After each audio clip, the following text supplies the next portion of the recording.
సామాన్య వర్తమాన కాల్ సహజముగా జరుగుచున్న మరియు మరికొద్ది క్షణాలలో జరగబో విషయమును గూర్చి తెలియచేయనిది సామాన్య వర్తమాన కాలము.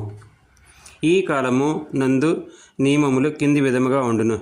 మై కర్తగా ఉన్న ధాతువునకు తా హూ చేర్చవలెను.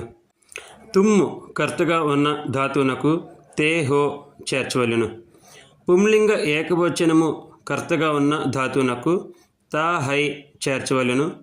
పుంలింగ బహువచనము కర్తగా ఉన్న ధాతువునకు తే హై చేర్చవలెను.